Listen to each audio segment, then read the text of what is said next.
Meaning of depredation. Depredation.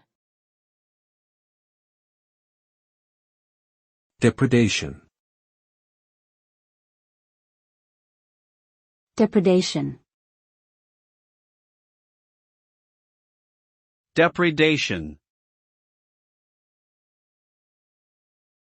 Depredation refers to the act of attacking, plundering, or damaging something or someone.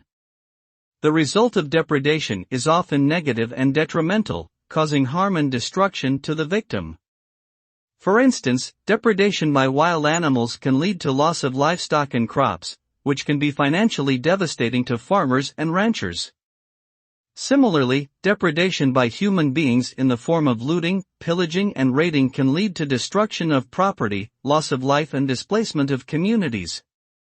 In summary, depredation is an act of aggression that results in negative consequences for its victims.